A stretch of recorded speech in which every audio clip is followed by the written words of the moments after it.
The past is an inviolable territory only open to those it belongs to.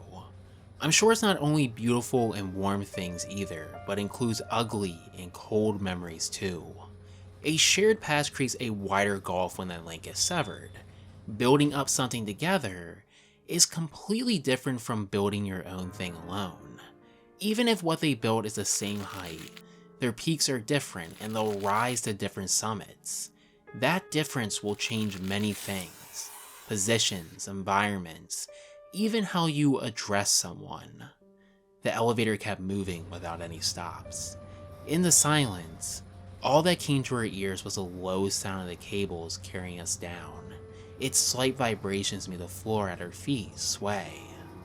Down, down, oh so quietly, it sank deeper and deeper.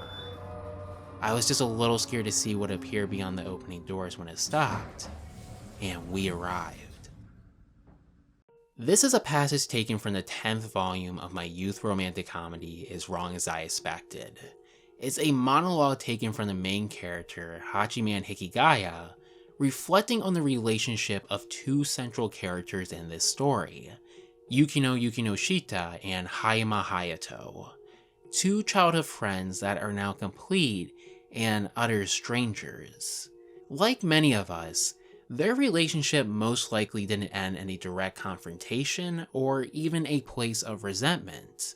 People tend to be more complicated than that. You find new passions, move to a new town, maybe expectations from your peers grow. Suddenly, one day turns into a week, and then those turn into years. You may have started at the same base, but as time passes, these peaks only narrow as you define yourself as an individual. The distance between is only growing exceptionally larger, making it that much harder to close. Because when that much time passes, who's to say that you're anything more than strangers anyway? You may not know anything about Hayama Hayato or Yukino Yukinoshita. You may have never even heard of my youth romantic comedy before now, but I'm certain that you can feel the ice-cold depths of this passage. How Hikigaya is not only commenting on the tragic relationship between these two characters, but is simultaneously reflecting his own fear of relationships back on them. As a character, his greatest weakness, like many of us, is his own paranoia. If he allows himself to get close to another human being, how does he know this won't inevitably happen to him too? He not only sees relationships as unnecessary, but is going as far as to use theirs as an example. The elevator here not only serving as a metaphor for the inevitable confrontation of these two characters, but a future warning to never let your guard down. But perhaps most terrifying of all is how this passage ends with no resolution. We have no idea in this moment if Hikigaya's judgment is right or wrong.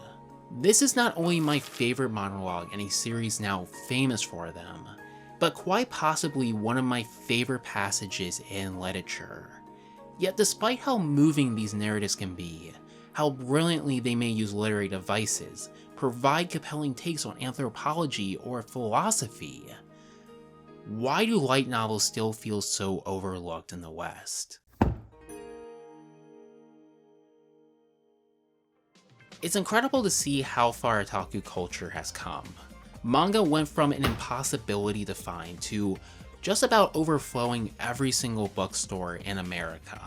Anime has become a gold standard for animation, and films like Akira are considered some of the most important ever created. Yet light novels to me, despite their large impact on the medium today, seem to be the only sector of this community that hasn't shared in this success. Often when I go to a bookstore, I have to look between rows of manga, hopefully to find a volume of a series that I'm missing, with older volumes rarely, if ever, being restocked. When I went to my first bookstore in Tokyo, I was frankly astonished to see full aisles just dedicated to the medium. It felt like being in an alternate world. So clearly the situation is far better in its native country, right? Well, this is an industry well known for its high turnover rates, with publishers more worried about how well your project is going to work for cross-promotion, rather than the overall quality of your writing. With the closest awards these authors ever end up seeing being a cleverly constructed ruse to keep the status quo from ever changing. When you have that little respect for the individuals who work for you, how is anyone else supposed to respect what you're putting on the market? No wonder this industry has built a reputation for creating lackluster and disposable art.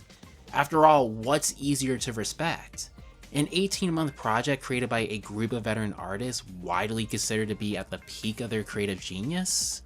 Or the work of an author who pumps out a book like this every single month? In some ways, I think we're all guilty of this. When you think of light novels, what's the first thing that comes to your mind? The abnormally long names, the series built around absurd concepts, maybe authors who don't know when to call it quits. I'm not saying that these criticisms are invalid or that the industry isn't rife with issues, but for me, there are a handful of individuals that have not only told timeless stories through this medium, but authors who have pushed the boundaries of literature in a way that I think Western authors are not given the freedom to explore. One of the first that comes to my mind is Nishio Ishin, the author of the beloved Monogatari franchise. While the anime is no stranger to breaking the fourth wall, I've often felt that the novels are just in an entire league of their own. Characters will of course acknowledge the fact that they're in a story, but often in incredibly creative ways that you just never see in writing. You can have something as basic as Araragi commenting on his kama use proliferating, or moves so enormous that it leaves even the characters flabbergasted at the choice, such as Hanegawa being utterly baffled on 25 chapters of the story just being ripped out of it. Only 4 years later for that entire section to be released as its own separate novel. This mad absurdity has always been the appeal of this series for me. You started confused by the bizarre order of its timeline, only to wear it like a badge of honor when you can name the books in order from memory. Not to mention how he'll even reward his readers for reading in this bizarre order by making references to events that haven't even happened yet. Some of my favorite moments are when the novels and the show work in tandem, like the ongoing joke in the novels where Araragi has to dance in the outro of the anime if the series is ever adapted, and you'll never guess what happened years later. I understand that some people deplore writing like this and find it to be surface level humor, but it's hard not to admire the amount of creativity that Nishio Ishin brings to it. He employs it in so many distinct styles and tactics that it essentially becomes his own literary device, and you'd be surprised how difficult that is to translate. There's this one moment in Owari Monogatari where Ononoke grinds her foot into Araragi's face. You think it's just her taking advantage of the moment to harshly reprimand him, only a couple chapters later to realize it was a setup for a punchline, as Shinobu casually brings up the footmarks still being on his face. I love this joke because it can only work in a medium like literature. We as an audience are dependent on description to create our mental images of a scene. We're like detectives hunting down notes on a crime, a casual mention of a fragrant perfume, dilapidated walls stained with dripping graffiti. We absorb it all, and a great author knows how to give it in bits and pieces, passively guiding our imagination without us ever noticing the direction it takes our mind's eye. Then just as quickly, he can take that freedom away from you. That's what makes the joke. He's not only making fun of the reader for his dependency on his words, but is teaching you about this vital relationship. So when I find jokes like this, I can't help but ask myself, how does the anime handle it? 顔面に可愛らしい足跡がくっきり残っとるぞ。なんと私が意識を失っている間に何かあったのかなという疑問をずっと密かに心に秘めていた。言えよ、気づいていたんだら。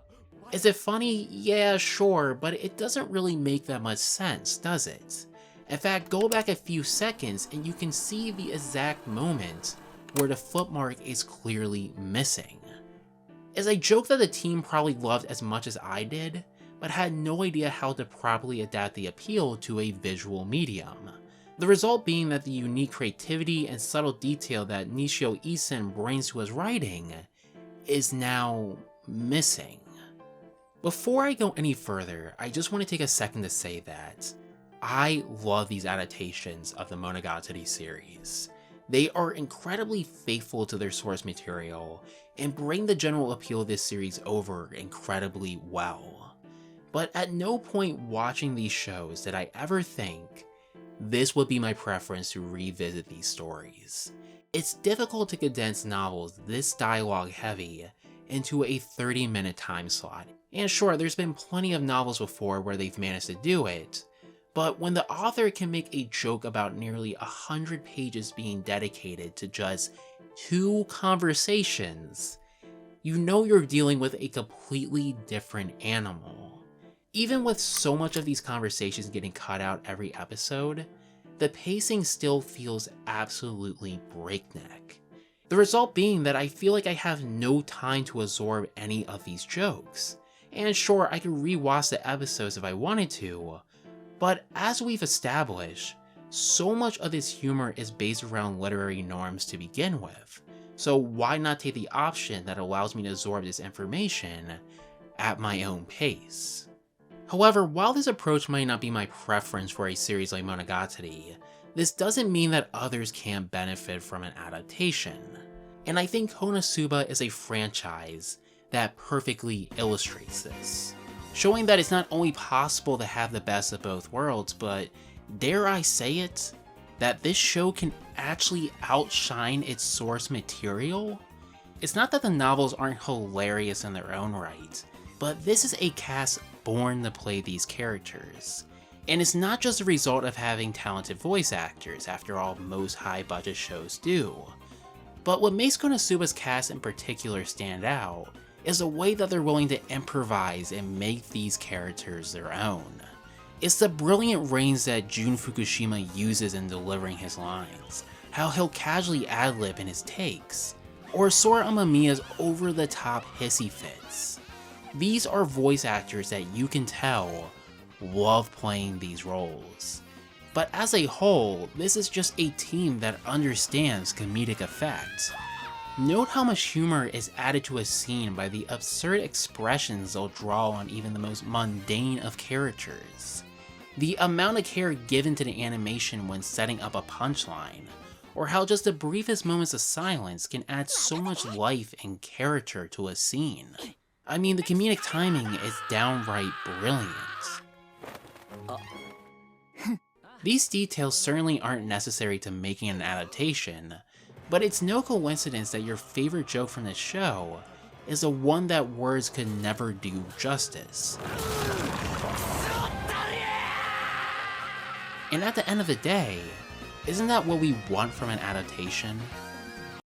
Now, admittedly, Konosuba is a far less ambitious property to translate. The writing is far more straightforward, and the jokes lack the complexity of a series like Monogatari too.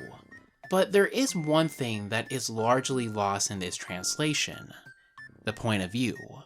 Since the entire series was written from the perspective of Kazuma, our protagonist, you lose all those internal dialogues that he provides beat to beat.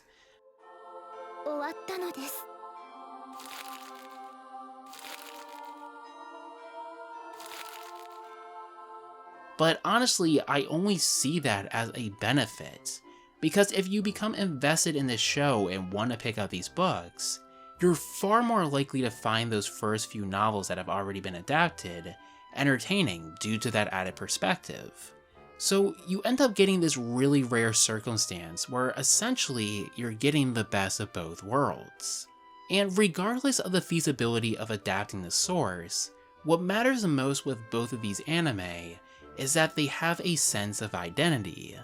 Even if I'm less likely to visit Monogatari as a show, it's undeniable that it evokes a far different set of emotions than those books. There's a deeper sense of melancholy and isolation here that those novels have never been able to capture for me. But that's the point. If it perfectly copied its source material, why would you bother to adapt it? Yet I'd argue manga adaptations rarely manage to accomplish this same kind of feat. Now, I don't think it's a secret that a large portion of light novel adaptations are frankly bland in presentation, especially compared to their manga. Sorry, hold up a minute, can you go back for a second? Did she just glide up to that? Take a moment to think about the nature of adapting a light novel versus a manga. With a manga, not only are most of the character designs, backgrounds, and art direction already decided for you, but even crucial moments are essentially storyboarded, giving most teams the time needed to flesh out those smaller details, expanding on already iconic fights and scenes. And I know there are multiple reasons why a show's animation may suffer: time, budget, popularity, even the talent within a given studio. But I really think that your source material can play a massive part as well. Manga lends itself to a visual medium because it already is one. But simultaneously, couldn't that be viewed as a restriction? I think all of us are guilty of skipping chapters just to pick up where a show left off. But if an animation team isn't given the freedom to explore outside of these panels, how can you really blame the audience? Now, here's another question for you. Have you ever felt this same kind of compulsion while watching a light novel adaptation? Because I still haven't. And just think about the amount of untapped potential there. Most authors are lucky if they can get a major publisher. Even fewer see successful sales, but an even smaller portion will ever see their work adapted. Now imagine having an audience that will actively engage with comics, films, and shows of your work. The potential that sets up for world building or character growth. And yet so few series are ever given that kind of proper care and respect. Giants like Monogatari might get the privilege of having 3 movies dedicated to its best novel, but most series will never get this kind of investment.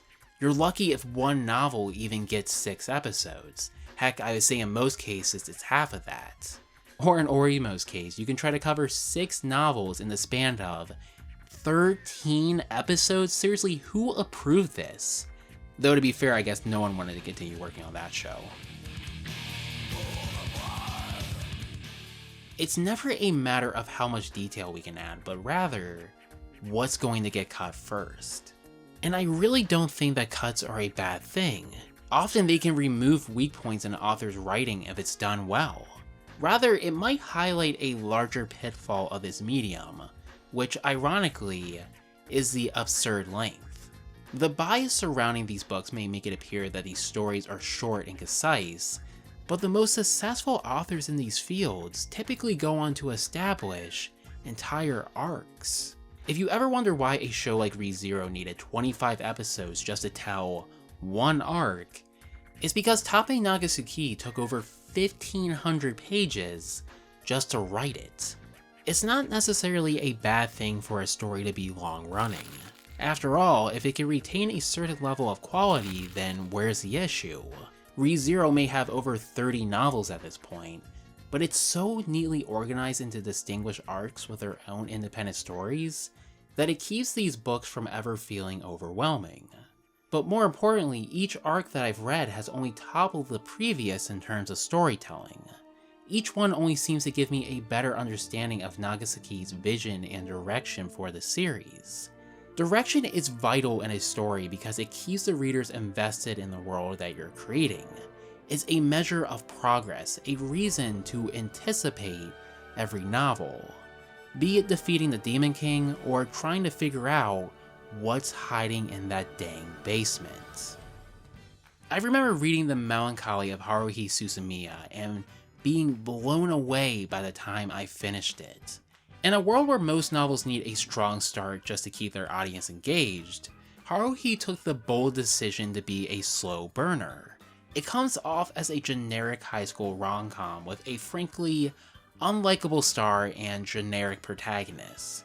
Haruhi is self-centered, cold, demanding, and has an absolutely bizarre obsession with the supernatural. Then, when you think it couldn't get any worse, you come to the terrifying realization that this self-centered brat is dangerous. She doesn't just act like the world revolves around her, she is actively shaping it. She is God, even if she doesn't actively know it. And guess what? If she isn't happy, she could potentially reshape the entire universe just to start over. Every character that Kyon, our protagonist, meets isn't just a coincidence. They are all connected in some way to make sure that this doesn't happen. It's a rabbit hole that only gets deeper the further that you get into it. There are sealed realities only created when Haruhi becomes angry, agencies tasked with cleaning up these messes, robots created by a data hive mind looking into an incident that Haruhi caused 3 years prior. When the class president suddenly pulls a knife on Kyon, believing that his death will cause a data collapse benefiting her cause, you rightfully find yourself invested in how others may have different stances and views on what's the best way to handle Haruhi and her seemingly endless power. I walked away from it finding it to be a great statement on how most rom-com writers rarely take any significant risks when it comes to their writing, at a time when the market wasn't even as oversaturated as it is now. It still stands as one of my favorite light novels of all time, but it's also one that wrapped up its story in a way that I think personally didn't need a continuation. So when I saw that this series had 12 other novels and was seemingly still ongoing today, of course I was curious to see where this series would go next. Imagine my horror when the second novel just devolved into a generic high school festival. The third just a collection of short stories starting with a baseball competition. Sure, the supernatural elements were still there, but the scale of this world felt vastly smaller. The risk felt virtually arbitrary to those previous events, and every idea feeling derivative from that first novel rather than a true expansion on those ideas. The irony being that these characters, who were now forced to fix Haruhi's seemingly endless amount of problems, were safeguarding a status quo that the series was once meant to stand against. The play had already ended, but no one was bothering to pull down the curtains. じゃあ何が原因だ? 鈴宮さんでしょ Telling when the author Nagaru Tanegawa ended the second novel by admitting that he never expected it to become a series. It's not a coincidence that some of my favorite light novel series are the ones that never broke that double-digit number, because I'd much rather see an author know when to call it quits than to run something wonderful into the ground. That's why I can't fault people for choosing a medium like anime or manga over reading the source material.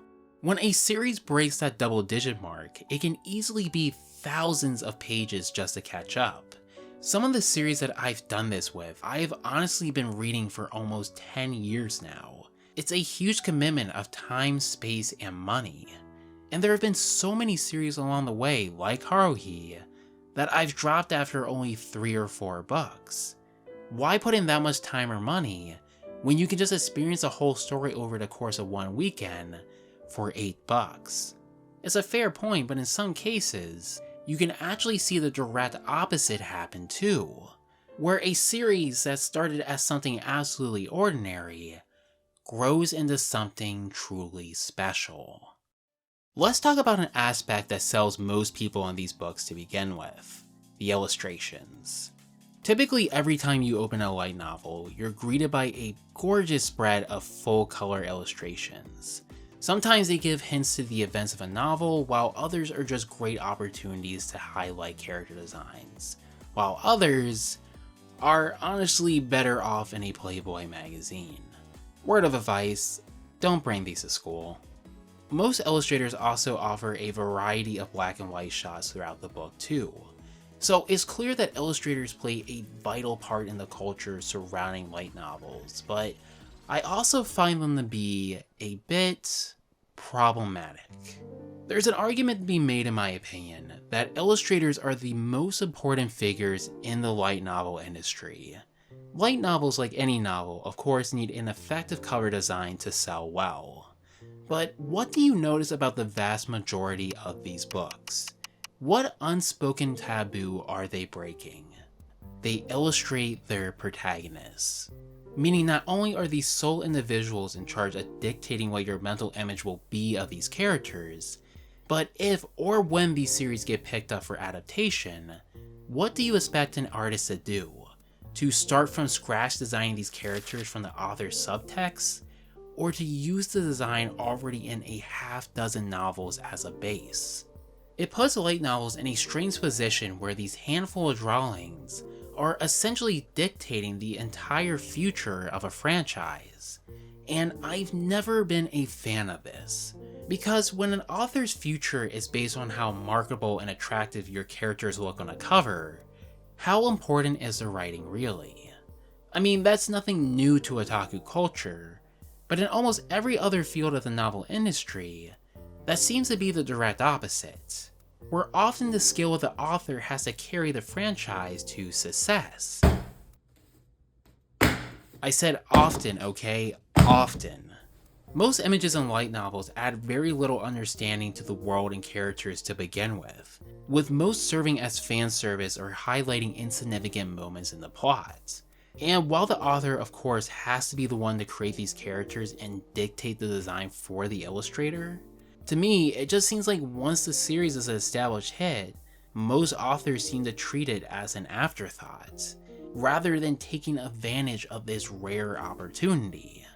And I think Fujino Omori, the author of Danmachi, realized this. When Fujino Omori began this series, he was guilty of this practice just as much as anyone else. Most of the in-page shots just being dedicated to fan service. And with a title like Is It Wrong to Pick Up Girls in a Dungeon, really I'm not sure how you can expect anything more. But one of my favorite aspects of this long-form content is that on rare occasions, you get to see these authors mature, slowly honing their skill with every single novel. And as Fujino Omori started to build his world, establish his characters and factions, these 200-page novels somehow turn into these 500-page epics. Like seriously, how does this even qualify as a light novel?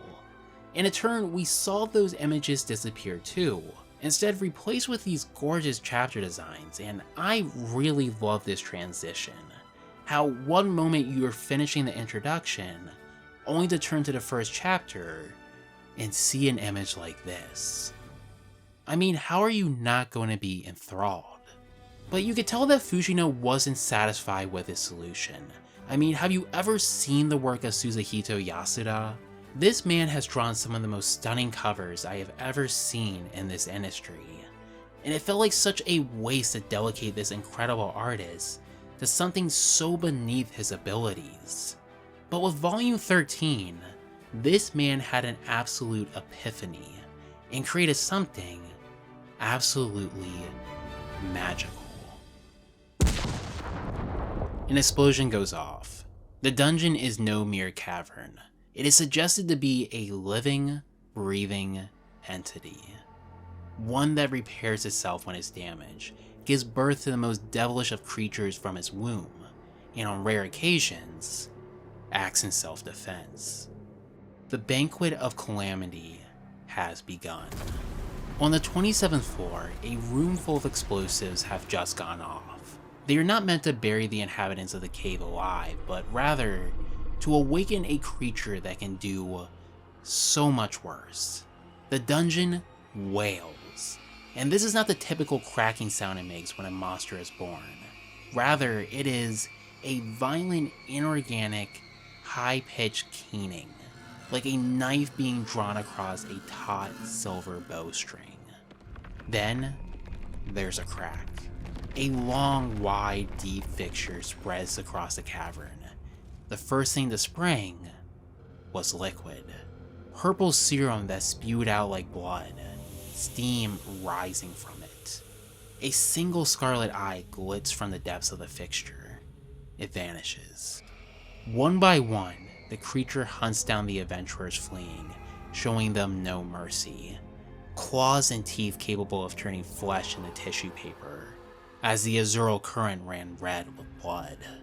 Like a giant spider, it clung there, gripping the joint between the wall and the ceiling, hiding in the shadows, one by one picking off his prey. The form finally illuminated by the light of the crystals surrounding it. You flip the page, only to see this image. And in that moment, it's as if all that horror has found some way to escape the page and enter our very world. I've always found that one of Fujino Omori's greatest strengths lies within writing battles. He seems to effortlessly translate the movement of his characters into text in a way that you could feel the weight of every kick, the blunt of every fist, and the sharp cut of every blade. But Bell's fight versus a Juggernaut will always stand as his masterwork to me, because of the incredible coordination between him and Susuhito Yasuda. I'll never forget the moment Bell loses his cool and just flies at the beast, grabbing the great sword on the ground and recklessly aiming for it. The beast in turn just casually blocking it with his forearm, and then for a single instance, they lock eyes. All the emotion just perfectly captured in one image. The sheer rage and determination of Bell's will, the utter indifference of a killing machine sizing up its prey. It sends a shiver down your spine. The next moment the beast is on the move, destroying the great sword, and in a desperate last effort, Bell launches a spell. "It won't work," someone screams. Too late. The shot is reflected right back at him. The beast doesn't even hesitate for a moment. It launches. Bell switches to a defensive stance, and then a blow came so powerful, the world quaked before Bell's eyes. Something was spinning in the air.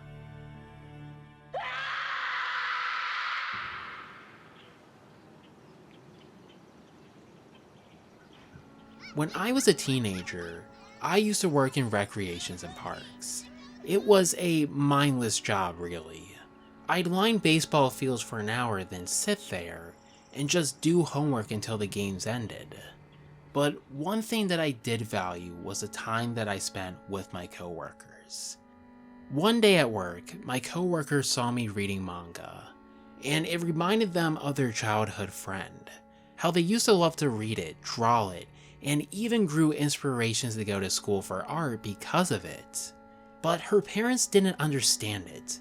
They thought it was childish and criticized her for it, said that she would be throwing away her future.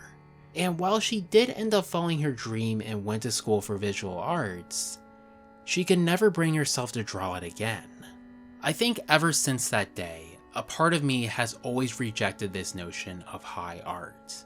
What gives an individual the right to label one art form superior over the other? To decide what can and cannot be art? Why should anyone be criticized for understanding where their passion lies? Be who you are. This industry is not perfect. There's a lot more bad here than there is good, and I'll be the first to admit it. But at the same time, I have barely scratched the surface of what this industry has to offer. Countless stories that, in their own way, have changed otaku culture for better, and for worse. The reason I made this video wasn't to convince you to pick up light novels. Frankly, I think it's a medium that just isn't going to appeal to every single person. Rather, it's to show you why these individuals are worthy of our respect. Why it's dangerous to label an individual as a failed artist, instead of seeing them for who they truly are. In this case, passionate writers pushing literature into a territory that we've never seen before. And it's for that reason that they are worthy of our admiration. We started this video with a passage from Wataru Watari, and now I'm going to leave you with a direct quote. There are feelings that you can communicate simply and feelings that no words can truly convey. That's precisely why you use every method that you can and attempt to give those emotions form. For example, isn't a novel the greatest example of that? There are things that come across precisely because they are unspoken, and things that you can't get across even after talking to death. I have no choice but to entrust just about all interpretations to the readers, but if things go well, even a little more of these feelings may get across, and it's with that hope that I spend my days writing. From the 14th volume of my youth romantic comedy, As Wrong as I Expected, Watari Watari. Thank you for watching.